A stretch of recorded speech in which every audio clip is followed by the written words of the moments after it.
And we are live. All right. Is America really the land of opportunity for all? Doesn't gentrification actually make bad neighborhoods better for everybody? And wait a minute, would urban revitalization and an influx of capital even be necessary if Black people would just take care of their neighborhoods? Y'all, we are talking about it after the break. So we're doing something a little bit different today. We are live, y'all. I'm Amber. And I'm Erika.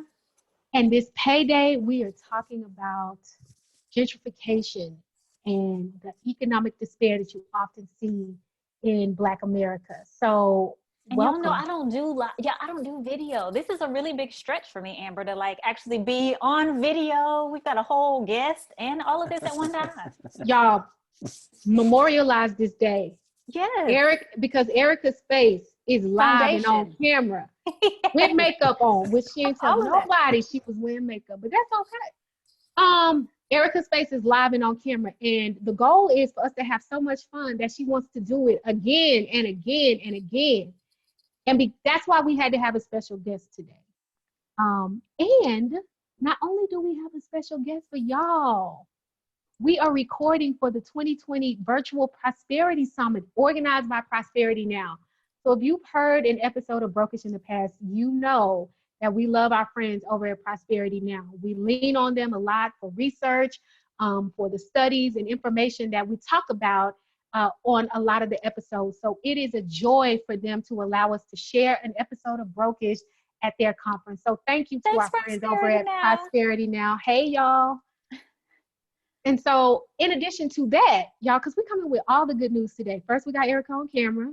Now we're part of the Prosperity Now Summit, and we have a special guest. We have Josh Poe with us today. He is an urban planner, a community organizer, and a geographer.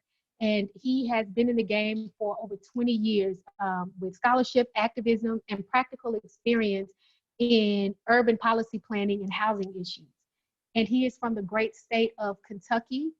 We are erasing the stain of Mitch McConnell off of y'all and replacing it with Josh Poe.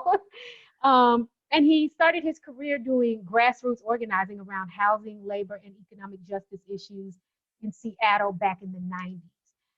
And in 2017, he actually authored and published the interactive story map, Redlining Louisville, Racial Capitalism and Real Estate, which received recognition from Harvard's Kennedy School of Government in its effort to recognize best-in-class data visualization. So his research and activism is really around exposing racial capitalism in real estate science, creating countermaps, debunking this notion that when we tell y'all what we're experiencing, y'all say we're crazy, right? So Josh is actually doing the real life work to say, this is true, this is happening, and the anecdotal stuff you're hearing about is not fiction. So Josh, welcome. Thank you for joining us today, and we are so honored to have you here with us.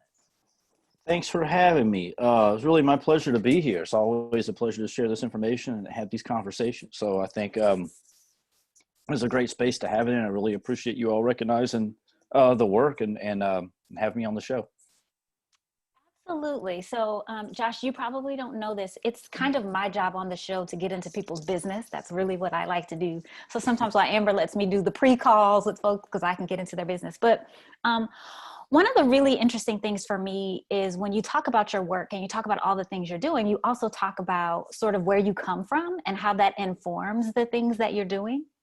And sort of how your personal story also contributes to, I think, the work that you're doing. So if you don't mind, can you sort of just give the brokers, that's what we call folks who listen to the show. So if you can give the brokers some background in terms of who Josh is and sort of where you came from and how that does inform your work.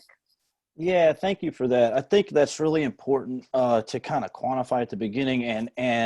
And one of the reasons, and I didn't talk about that for a while when I did the work, when I did the redlining research. And so I kind of got lumped in with kind of like this group that I really try to disassociate with, of like, kind of like super woke white people. And so. Are you saying, Josh, you're like, those are not my people? That's not really my people. And so And nothing against people that do that kind of work, but this whole like sort of like idea of like white middle class allyship is just, that's not really what I'm rooted in. And so I started being a lot more open about my personal connection to the type of work that I do. And I'm from Appalachia. I'm from Eastern Kentucky. I've worked in tobacco. I worked in tobacco from, there's no time I can't remember working in tobacco, right? And that's hard physical work that not a lot of people were really willing to do in my community. So that's how I grew up, is very poor and in Appalachia. And if you grow up, in Appalachia and you're poor and you are somewhat politically aware, you kind of realize that a narrative has been crafted about your community that vilifies the people in that community as really being the architects of their own condition. And so that's a similar story. We understand that. Yeah. And so as a young person, like struggling with that, just feeling a lot of rage behind that and a lot of anger was something I struggled with. I'm in recovery, so these things affected me. I think that's one of the things that happens to poor people, is without a political analysis and without the political language to really explain what's happening, we internalize those things. And when we internalize that trauma, and I think that happened to me as a teenager, but radical politics really kind of rescued me from that and being able to explain the conditions of Appalachia from a material lens was something that, and understand capitalism, understand the functionalities behind capitalism, understand geographies. And so one of the things that happened is like a lot of people from Appalachia, I moved to cities, and moving to cities, I kind of entered middle-class white spaces for the first time. Like, that's something we don't really talk about a lot in this country, is class segregation. So sure. I was never really in middle-class people's homes as a kid, unless, my grandmother cleaned houses and I was a carpenter. So I worked for people, but that's a different relationship. And so having that relationship on the left in organizing spaces that were middle-class dominated spaces, I felt somewhat alienated and somewhat marginalized coming from, and so I kind of navigated toward radical Black spaces in doing this work, and that's really where I was kind of mentored. That's really how that's the education that I received. And so when I went to college and became an urban planner and a geographer, I realized that there were conversations that weren't being had in those spaces because we weren't really willing to talk about race, really willing to talk about racial capitalism, and really willing to acknowledge like the history of redlining. And so that research really came out of this, there again, back to the idea that we have a real responsibility to produce counter narratives to the dominant narratives that are very harmful, to the long sort of paternalistic narratives that we have in this country, that poor communities and Black communities and brown communities don't know how to supervise themselves, right? Really lack knowledge, lack skills, and are really, the architects of the conditions in those communities. And so that's been, looking back at my work for 20 years, that's what I've been doing. And then in January, I started the Root Cause Research Center with Jessica Bellamy, who's the co-founder, and she's from Smoketown in Louisville. So she's from one of the oldest Black neighborhoods in Louisville. And I think a lot of the Root Cause Research Center's work comes from our shared skill sets of wanting to create data visualizations and counter maps, but also comes from our shared geographies of being from Smoketown, Kentucky, being from Eastern Kentucky and Appalachia. Ruth Wilson Gilmore calls these places forgotten places, right? Sure. So much of RCRC's work is about being from those forgotten places and really forming some sort of solidarity around that. And so I don't come to this work, I don't like the term ally. I don't really like the idea of that, and I name names, I'm sorry, but we love it. Please name all the names. I try to distance myself from people like Tim Wise or Robin DiAngelo or Richard Rothstein, because those are very middle-class spaces. I don't really see my work as rooted in allyship, because where I'm from, people are dying. Yeah, it's a real experience. Like, it's not theoretical. They're not dying the same way that that the police are murdering Black people. But of the 10 counties in this country with the lowest life expectancies, 8 of those are in Appalachia. So the same mechanisms of capital that are murdering innocent Black people are also murdering my people. And so I prefer the term comrade, that we have a material interest in forming these sort of bonds and these solidarities, because nobody's going to get free unless we're all free. So why do you think white supremacy is so disruptive in that camaraderie, right? Because one of the things we know from places like Appalachia is that these are places that are deeply impoverished, so much environmental injustice, right? So much in access to healthcare, food deserts, a lot of the same things that we see in Black urban ghettos. Drugs are shipped into those areas. Yeah, opioid addiction. Nobody's growing poppies in Eastern Kentucky, right? Exactly. So why do you think that white supremacy is so disruptive to a class solidarity between sort of all of these really marginalized groups, when there's clearly a commonality between them? Why has white supremacy been so disruptive in the formation of a camaraderie where really it seems so obvious that there should be one? Wow, I don't even know where to start. I think we have to go back to Europe before the United States even, right? And I think we tend to think of racial capitalism as being black and white, right? As being, as starting with the enslavement of Africans. And I think you've got to, Ruth Wilson Gilmore writes about this a lot. I mention her a lot because she's amazing. She writes about how you kind of have to go back to Europe. Racial capitalism existed before Black people entered that space. And so at that time, you had, Eastern European, Slavic people, Irish people who were really the sort of bottom caste in that system and the exploited class. And so capitalism kind of produces difference, right? It's designed to produce difference. And that production of differentiation prevents worker solidarity from happening. And so when I did the research on redlining, it took me years to kind of come to this, but I realized that our housing policies and most of our policies in this country are designed to crush that sort of worker solidarity. Recently, so the real architect of redlining was Herbert Hoover, and he was also one of the architects of zoning. And so in the 1890s, what you had were these mining engineers, and from the United States, these mining engineers would travel all over the world. They were really celebrated. And so they were traveling all over the world, and they were really studying labor practices. Very specifically, they were studying how to use race as a management tool, as a worker management tool. And so they would introduce different races of workers to crush strikes. So for instance, Herbert Hoover went to Australia and workers were going to strike. He brought in Italian workers and kept and had a place for the Italian workers to live that was totally separate from the rest of like the native population. He did that in South America. They did the same thing in Appalachia. When there would be a coal strike, they would bring in Black workers, and then they would design their living quarters to be far away from the white workers. And so we have this sort of housing pattern that became a part of our national housing policy. And so, in the early 1900s, you had a massive labor movement, right? At the same time, you had a massive wave of Eastern European immigrants moving to the United States. And those workers from Eastern Europe were very radical. They came from a background of socialism, came from a background of communism. At the same time, you had a massive wave of Black migration coming from the South, fleeing white terrorism. And those folks were living in the same neighborhoods. They were living in densely packed apartments. They were living in urban areas. And a lot of those immigrants were not considered white in 1917, right? Italians weren't considered white. Irish people weren't really considered white. And so Herbert Hoover in 1924 brought together a group of urban planners and convened what they called the Hoover Advisory Commission on Zoning. And that's really the foundation of zoning in this country. And it's really the foundation of also our economic system.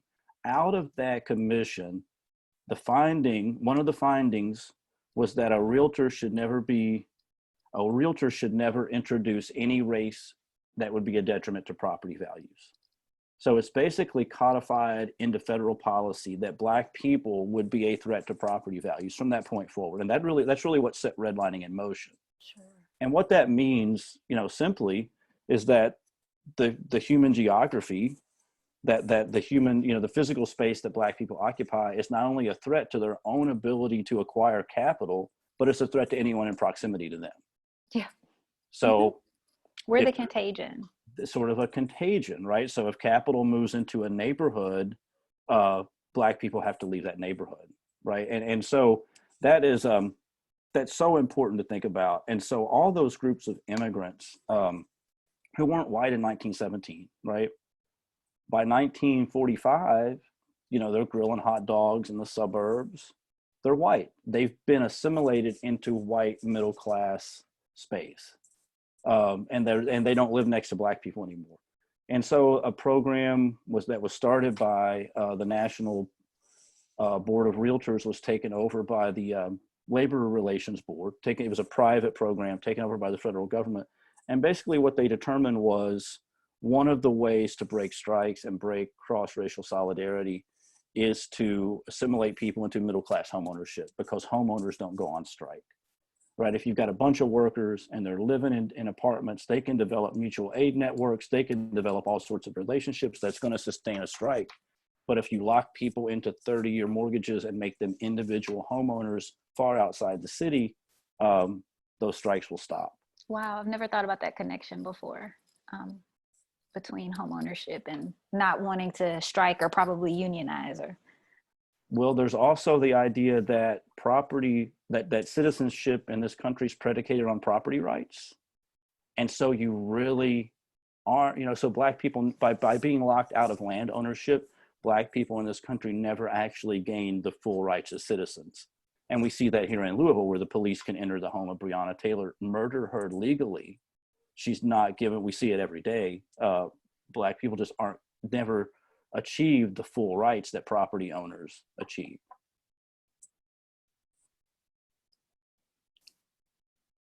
So one of the things I wanted to ask you as an extension of that is, when we look back, so we got these white landowning men who formed this nation, right? And now we have tied sort of everything else to land ownership. How do we sort of, as Black people, now that we recognize this intentional disenfranchisement that's happening, how do we advocate for ourselves now in this political climate and say, okay, we recognize this is an issue. What should be our ask in response to that? Because it seems like this is in the bowl of the DNA of who we are. Right? I mean, you got white landowning people who didn't trust poor people. That's why we created a whole electoral college. We got, white landowning people who try to make it harder for poor people to, do all of the things that we now consider as American as apple pie. But this is very clearly still going on. So how do we advocate for ourselves in light of that as a collective people, saying this is the problem we recognize? What should we say we want done about it? Well, I don't think you can have any conversation about that with, it starts with reparations and it ends with reparations, right? And there's just no way out of that situation where you've got a group of people. You've got my vote. I mean, even if you look at not even making a moral argument, but just in terms of how do we prevent the entire, collapse and economic devastation of the Black community in the next 20 years. That's what a lot of people call closing the racial wealth gap, which I don't like to use that terminology. But how do we do, because I don't think it really contextualizes just the massive devastation that we're going to see economically. But I don't think you can have that conversation without talking about reparations, right? And so there again, that goes back to Du Bois, who said that reparations has to involve land. And right now with Dr. Sandy Darity's work, anything I say is just going to be repeating what I've read from Darity or Du Bois. But I think it starts there and it ends there. But deeper than that, and this kind of goes back to the second question, even with reparations, you're still left with the contradictions of capitalism, right? And so, and I think this is really how the white working class and poor white people have been tricked. We can't have 100%. We can't have 100% employment under capitalism. Just can't do it, right? Right. And so that means we got a whole lot of people walking around. They can't get a job, and they're not willing to just say, okay, I'm going to be a sacrificial lamb to capital and starve and sleep on the street. They still want to have things. They still want to be able to eat, and so they do things like sell drugs, or what have you, to try to make money. And then we have sort of a surplus population management plan where we put those people in cages. We've got a prison industrial complex to manage that. We've got a military industrial complex, which is where a lot of my people end up. And we have a growing nonprofit industrial complex that sort of like gives the illusion that we're doing something about this surplus population, but we don't really look at it as its surplus population. It's just built into the contradictions of capital. We look at it as Black people can't control themselves, right? We, like, white people don't turn on the news every night and see, hey, this is how we've dealt with the contradictions of capitalism today and surplus population. What they see is that Black is synonymous with poverty, right? And that they aren't actually poor. And so you got a lot of people out where I'm from who make $20,000, $30,000 a year say they're middle class. Yep. We know $25,000 a year isn't middle class, but that's what whiteness allows us to do. All we want is to be able to blend in with the middle class. You can't see us, right? We will buy a fancy car, but live in a trailer. And so that's what whiteness has done, is it's created this illusion of superiority. Du Bois called that a mental wage or psychological wage. And so by making poverty so synonymous with race, we don't deal with that on a systemic issue. And what we really need in the face of that is massive labor organizing. So there are so many things I want to talk about, Josh. So let me pick a path, because there were just a few things I wanted to go into.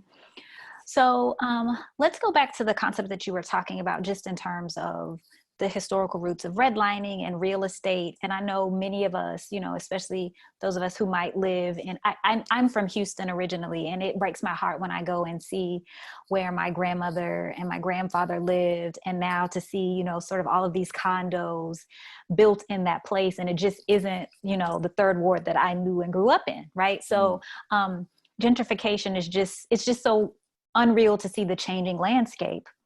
But if we talk about that, right, and go to the formal definition, the process of renovating and improving a house or district so that it conforms to middle-class taste, right? So that was one definition that I found, right? And of course, I'm rolling my eyes because middle-class, read white, wealthy, whatever you want to say there, right?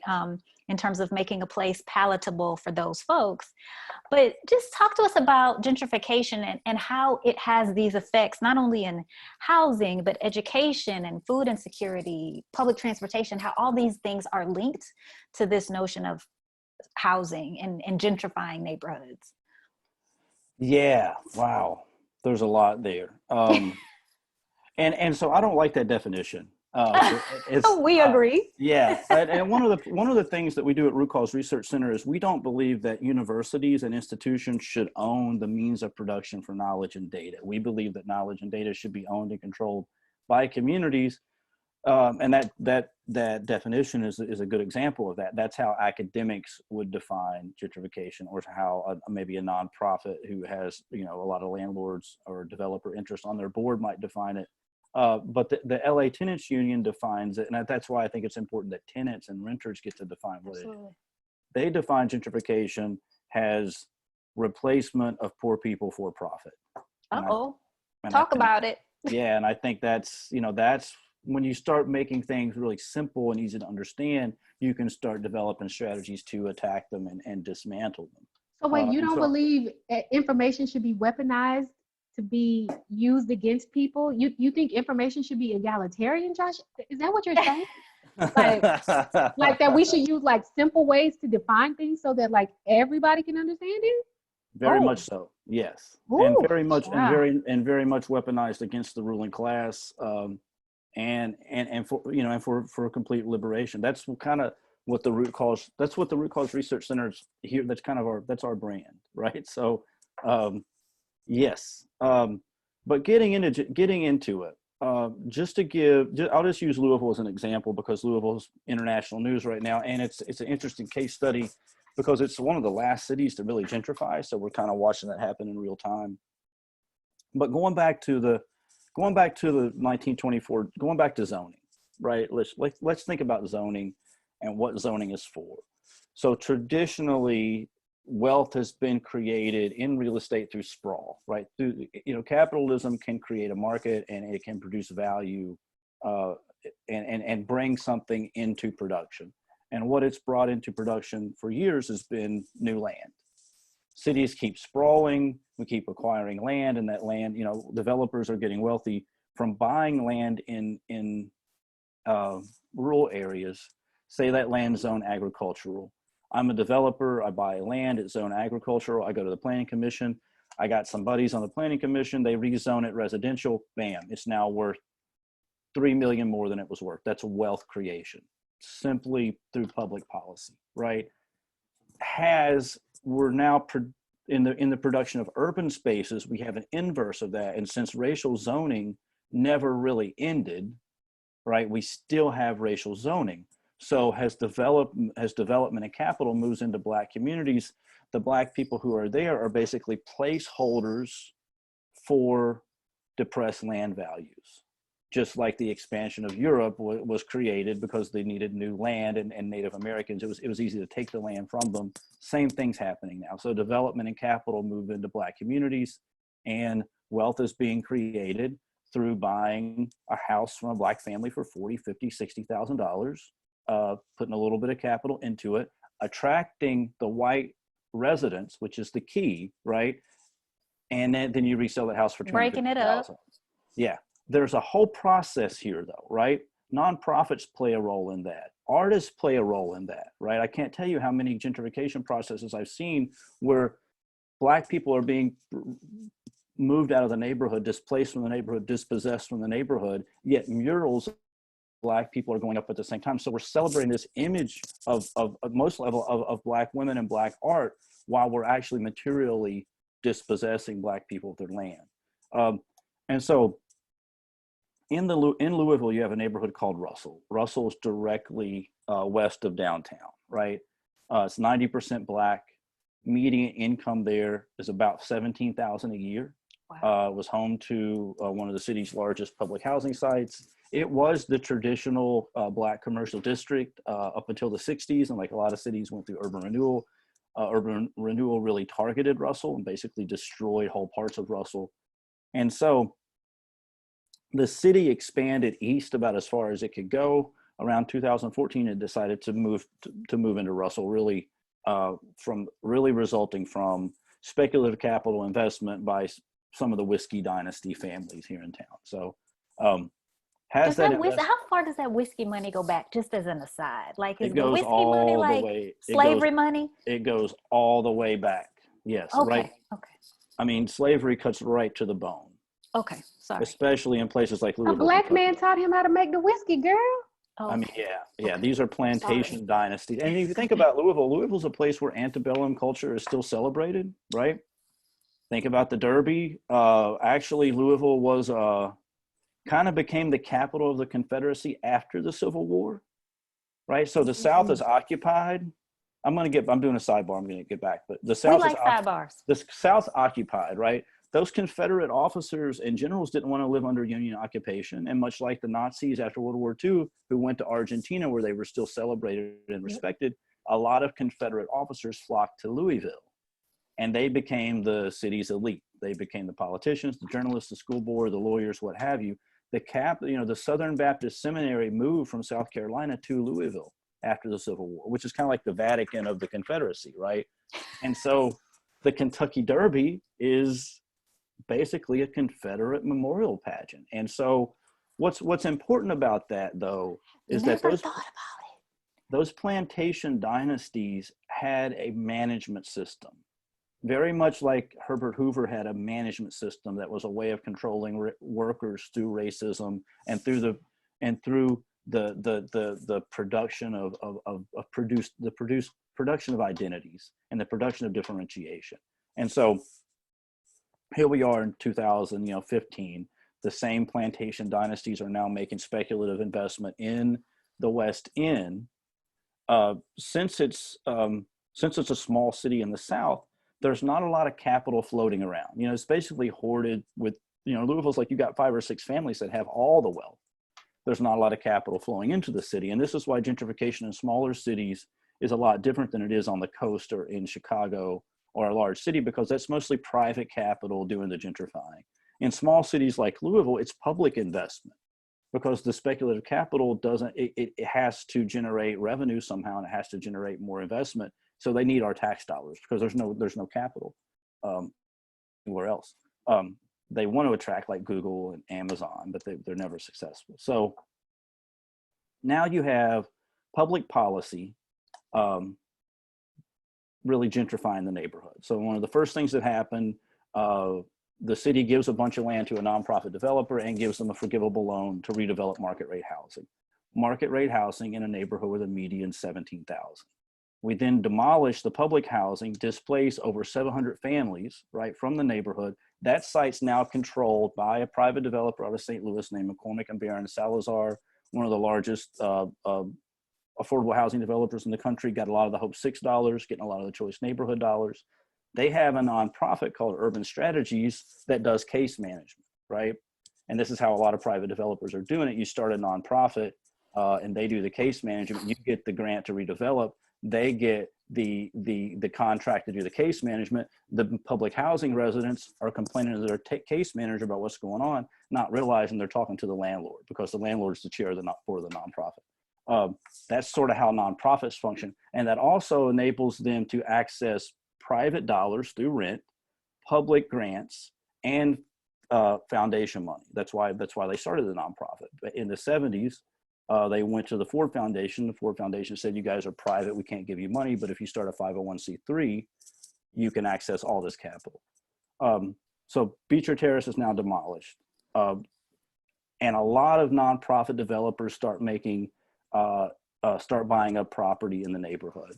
And so there's basically a plan to gentrify the neighborhood that's moving south through Russell. One of the problems is that you have a lot of drug activity on one street, right? And so there's a man who lived there who sold drugs named Jamarcus Glover, who was Breonna Taylor's boyfriend. The city targeted his home and used the police as a mechanism to get him out of that home, because they wanted to buy the property. And so in order, this all goes back to property ownership. It goes back to dispossession, because keep in mind, you've got, my point in this is, you've got a ton of investment now happening in this neighborhood, right? Almost $1 billion of investment. That investment has to get a return. And the only way to get a return is to attract white residents to that neighborhood. Oh yeah. Oh yeah. And it's so interesting because you talk about woke progressive people. When I went to college in DC, I wrote a paper on urban pioneers, which is what they call woke white people who move into gentrifying neighborhoods. And at that time, it was a bunch of young gay white men moving into Southeast DC, moving into Capitol Heights, areas like that. And so it's so interesting to hear this very intentional conspiracy, because what the optical illusion is then is that, oh no, I'm an ally. I live in the ghetto, right?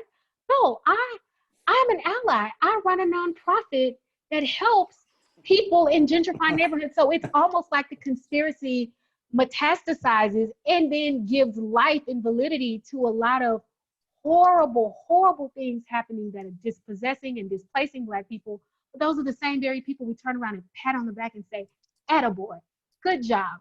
You're doing the righteous work. And so it is so interesting to hear you say that that is not only a conspiracy, but it is an intentional conspiracy fueled by the very people that are out here trying to take credit for doing and being something that they totally are not. Why didn't you tell me to put something besides water in here? I need a drink. I wouldn't call it a conspiracy. I would call it just a plan. It's inevitable, though. It's inevitable with how capital operates. So once you make a group of people, once you define them as a agent to wealth, when capital moves in that neighborhood, investment returns are predicated on their banishment. And this is what racial banishment is, in order to get those. And so the police have always played the role of enforcing and protecting that investment. And so the Breonna Taylor murder is very much in line with everything we see happen in gentrifying neighborhoods. In Cincinnati and over the Rhine, it happened in the early 2000s. So Josh, which was a group of, I'm sorry. 3CDC was a corporate conglomerate, started gentrifying the neighborhood in Cincinnati and over the Rhine, hired the police to work off duty. Guess what? Young black men started being murdered in the neighborhood. We had riots in Cincinnati in 2002. As Louisville starts to gentrify in 2020, they hired consultants from Cincinnati to basically show them how to do this. Developers took tours of over the Rhine from Louisville for the last 5-6 years. So guess what? They're using the playbook. We have police murders. We have riots 20 years later. Josh, I just can't keep letting you tell me stuff like this, because it's a lot. Like, I really in my heart want to believe that these things are accidental. But I mean, there is a very clear plan that apparently a lot of folks are in on, and we are just oblivious to all of these things going on. But because you are in Louisville, can you just kind of tell us what's going on in Louisville? Or Amber, do you have any specific things kind of that we want to hear about? So one of the things Erika and I were talking about shortly before we started recording is I asked her, had she seen the photographs that were coming out of Louisville today of the city boarded up and, you know, basically being treated like a war zone in anticipation of a strike, because there was supposed to be an announcement today regarding the charges or lack thereof against the officers who murdered Breonna Taylor in her home. And I was just absolutely floored when I saw those photographs. They are propaganda. They are propaganda of the highest kind. And it just, I mean, they had even like some kind of industrial saran wrap around. And there was a Shell station. They had the gas pumps like wrapped up and with like a sort of industrial ties around them, buildings boarded up. And it was just, it was ghastly. It was ghastly. Yeah. What you had in Louisville on May 28th was a massive uprising in the city from the community. What you've had since then is counter-revolutionary activity. Don't believe anything that's coming out of Louisville right now. It is all propaganda. It's counterintelligence. Y'all call Josh. We're going to call Josh for our news from Louisville. Or talk to the people who were there on May 28th, because you've had a lot of people claim space that maybe they didn't occupy. A lot of, when you have that type of uprising, counterintelligence measures go into effect, right? And you're right, that is designed to produce a narrative that instills fear in the heart of the white community here, and further vilifies Breonna Taylor and further justifies her murder. Everything that's happened since May 28th, the police and the city have gotten exactly what they wanted. As a former prosecutor, I can tell you that so much of what has happened has been designed to stoke the very things you're talking about. We arrest people every day on probable cause warrants because the question is, did they probably do what they are accused of doing by the arresting agency? People have been arrested on far less than we knowing that they shot the bullets that killed somebody. And so this really disturbing narrative that insults intelligence that we are investigating. Do you know how many people sit in jail while the police investigate their cases? Okay, do you know how many people get arrested and get a bond hearing while the police investigate their cases? So it's just not the officers, I mean, but it's just been an absolute insult to the intelligence of not only the people in Louisville, but the people across America who are sort of being told, and the world. The world, really. This ludicrous line that there's some type of investigation going on when you know exactly who did what they did. The only question is there a justification? And that has absolutely nothing to do with the standard you look at when you are evaluating a probable cause warrant.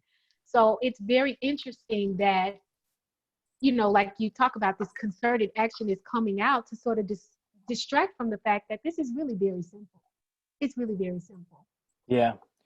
For weeks after the uprising, the mayor of Louisville said over and over again that they could not fire the officers because of the labor contract. And the media just repeated that.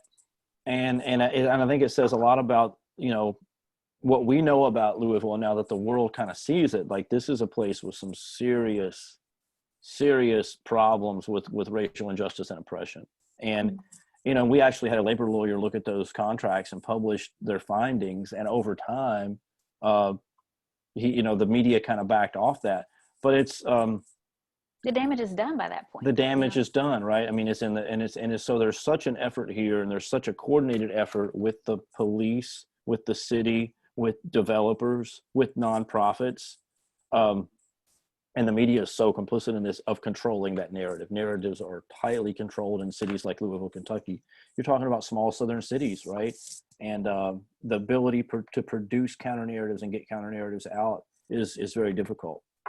And I will also say, this is just a complete aside, but it also just shows how the system conspires and works together to protect the people that it wants to protect. Because even if they weren't fired, I personally think that would have been a little bit of a problem.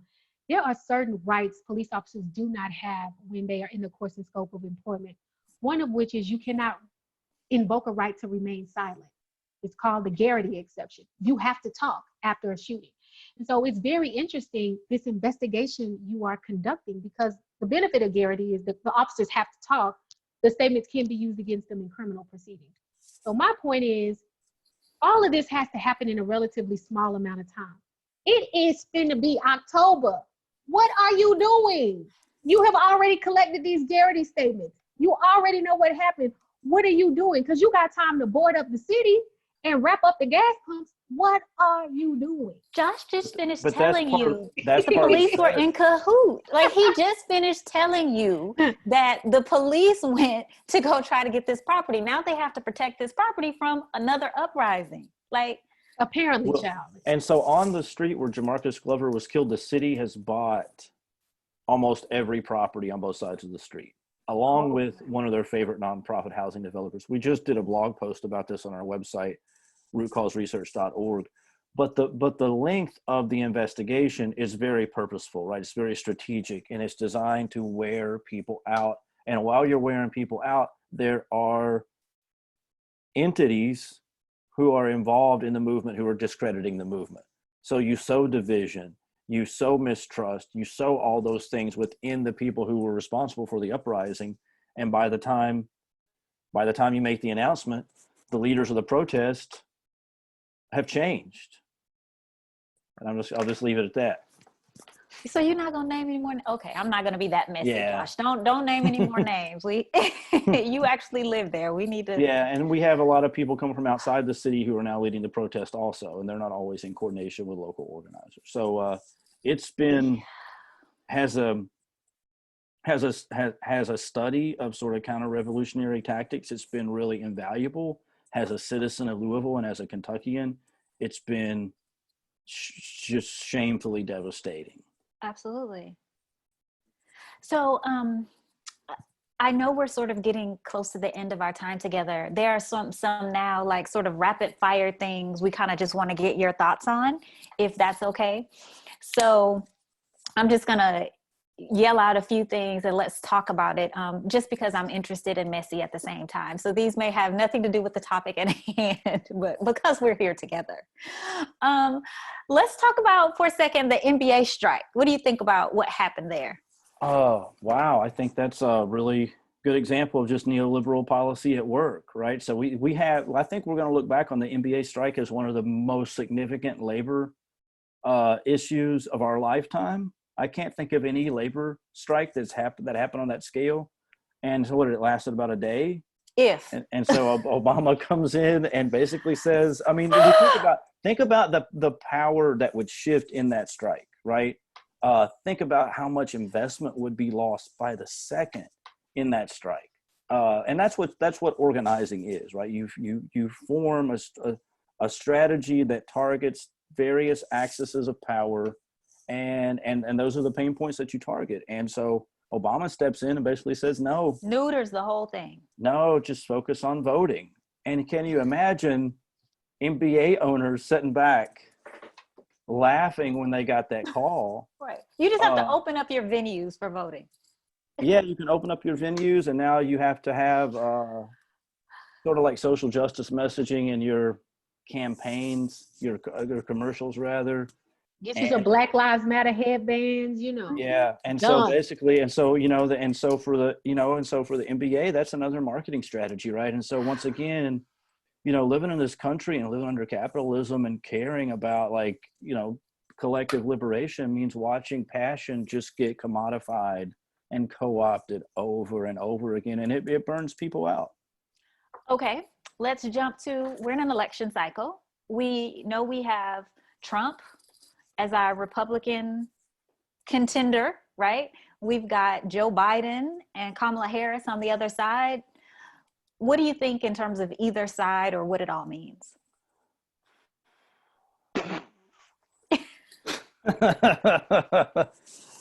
Oh, I mean,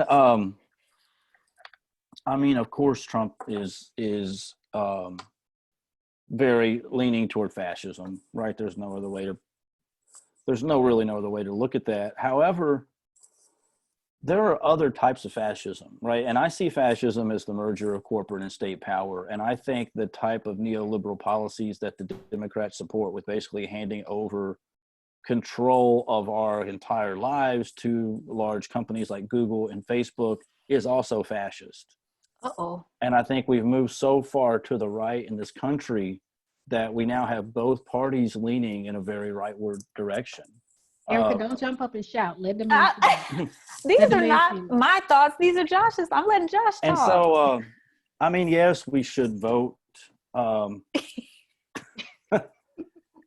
as far, I mean, it's abysmal, right? And so I don't really think about voting. I think voting is very much a flawed theory of change, very much ahistorical, and takes away from the actual type of work that we need to do. I was on a call last night I was on a Zoom meeting with public housing residents who were trying to come back to live in Russell after their housing had been demolished. And, you know, these are mostly single mothers, mostly Black women with, you know, and so a lot of nonprofits were on the call, and they want to do voter registration drives with these residents. And so instead of offering people any sort of material relief, we're trying to register them to vote. And it's so embarrassing. And so, and that's why I think we really have to have a serious conversation about labor organizing. And if we really wanted to develop theories of change that were based on an actual political analysis, I think we would have to focus on organizing Amazon workers, organizing Walmart workers. And I think that's when you start to have a shift in this country where poor white people and the white working class start to realize that, hey, if we form solidarity with Black communities who share largely the same material reality and lack of resources that we have, if we form solidarity with them, the state is going to treat us the same way they treat them, right? There's something about getting hit over the head. There's something about getting hit with a rubber bullet. There's something about getting hit with tear gas where you realize that whiteness will not protect you. And I don't think the white working class has ever experienced that. But if you bring people in, and that's one of the reasons the struggle is really the solution, there's no struggle in voting, right? All we really have as poor people is our labor and our rent and our vote. And two of those things are very powerful mechanisms to withhold, and one is not so much. And so the ruling class doesn't really care if we vote or not, but they do care if we withhold our labor or our rent from them. And that's why tenant organizing and labor organizing are just much more difficult, much more painful, but much sounder theories of change, I think. Because the dirty secret is they built the system from the beginning to dilute our votes. It was never meant for it to be one man, one vote. We got a whole system built on, people talk about voter suppression. Voter suppression is as American as apple pie. Hello, Electoral College. Hello, voter dilution. Yeah, so let's go back to that for a minute, because you mentioned Mitch McConnell at the beginning. And I get asked this a lot, being from Appalachia and Eastern Kentucky. I get asked this question: why do your people Mitch McConnell? Why do they vote against their own interests? And so we have this narrative that Eastern Kentucky supports Mitch. And the two things about that, Eastern Kentucky is mostly owned by coal companies, right? And so in those type of areas, you have high levels of voter suppression and voter fraud. Mm-hmm. And so this idea that Mitch McConnell comes from the ballot is ridiculous. the wealthiest county in Kentucky is Oldham County, right outside Louisville. Mitch McConnell was grown and incubated by the wealthy elite in Louisville, Kentucky, mostly the Brown family and the founders of the Humana Corporation. The Jones family from the Humana Corporation actually mentored Mitch and pumped a lot of money into his campaign throughout the 80s. And so we have this narrative that somehow poor people created Mitch, when in actuality came from the Louisville elite and is part of that group. Well, let me just say that I'm not surprised by that, but I have been, Josh, it has been just really interesting to have you on the show because I've just learned a whole lot. I have been surprised by a lot of the things that you've said. I love that you like to name names and call people out on their, what we call on the show, on their ish. So thank you for being willing to do that. But before you go, tell us, like, how do you remain hopeful, right? You're here, you talk about a lot of things, you talk about devastation. How do you still remain hopeful and believe that things are going to change at the rate we need it to in order for you to see it? I don't sometimes, so a couple things about that. I feel like poor people have a higher resilience for remaining hopeful. And so part of it is, I was raised by my grandparents, and my grandparents were sharecroppers for most of their early years. And so you're talking about people who, my grandfather said he didn't own a pair of shoes until he was 13 years old. Wow. Right? And so they worked 16 hours a day, every day. They never took a vacation. They left to go, that when they got married, they took like a 3-day vacation. That's it. They worked. And so that's where I come from, right? And so there's such an obligation there to my people to fight and really try to disrupt and dismantle these systems and believe that we're going to win. And if we don't win, you just live to do that. And so when you fall down, you created, hopefully there are resources that have been created that other people can pick up and can continue that fight. But beyond that, we had an election in Kentucky this year where Charles Booker ran against Amy McGrath. Charles Booker is a Black man from West Louisville, a friend of mine, didn't have a lot of money in his campaign. Here's Amy McGrath, supported by people like Chuck Schumer, supported by a lot of wealthy California interest, millions of dollars in her campaign. Got out of campaign early, right? Charles Booker didn't really get out early at all. Didn't even start running until really January. And so Charles Booker came within, I'm not going to quote the data because I haven't looked at it in a while, but came very close to winning that election, right? And so here we have a state that's kind of synonymous with Trump, with Republicans, with rural white people are lumped in as being like Confederate flag. We're all Confederate flag waving, racist. The right kind of exploits us and the left just feels like we're too dumb to even mess with. They just kind of wash their hands of us. But we almost beat Amy McGrath. And I believe if Charles could have got it a little bit earlier, Charles would have won that election, right? And so that's a lot of young people. That's a lot of poor and working class white people that came out and voted for Charles. And those things I think are very hopeful. I don't know if you got a chance to see, Tyler Childers is a country singer from Eastern Kentucky, released a statement recently on Black Lives Matter. And those kind of things make me very hopeful. There's a narrative here and there are stories that people aren't hearing. And there's a story that we're being sold, right? And so there's a political interest in creating these differences and creating these stereotypes and perpetuating these stereotypes among poor people. And I just see that slowly eroding. Awesome. And thank you for sharing that. Thank you for sharing your story. And on Brokerage, we're trying to remain hopeful too. Amen. Amen. So Amber, why don't you, of course, yeah, we appreciate you. But Amber, let's tell the brokers what homework they have for this episode. All right. So, virtual school is still in session. So we got a little homework, y'all. Don't be afraid. It's not too hard. The first is to follow Josh and his work on Twitter. Josh's Twitter handle is at Joshua, JOSHUAPOE _LOU.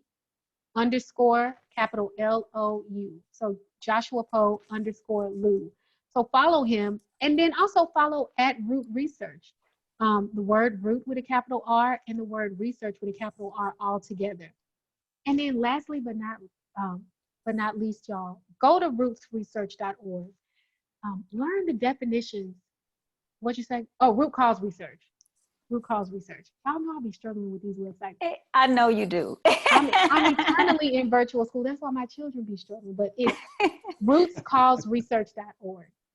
And our challenge to you is to learn the counter definitions of these words that we talked about today. So many of us have drank the Kool-Aid on what gentrification means, what capitalism means, what racial capitalism means. So go get a counter definition so that you can really understand what's actually going on out here in these streets. And not only can you understand it, but you can learn how to advocate better for yourself and your community. And if you are going to vote, you can put some power behind it because you know what's going on and you know the language. So follow Josh in Root Research and then visit rootscauseresearch.org. And also donate too. So go visit, but I'm sure they would appreciate it if you donate as well. So y'all, as we close out this episode, I'm going to keep it really short, and I'm just going to leave y'all with some wisdom from our sister, Naomi Osaka, when she wrote, I would like to thank my ancestors because every time I remember their blood runs through my veins, I'm reminded that I cannot lose. And I know that it can seem like there is so much that gets in the way of our progress, our success, our ability to thrive and live well. But then I remember where we come from, and that's where I get more power. So thanks for tuning in, and we look forward to catching up with you on the next episode of Brokish. Bye, y'all. Okay.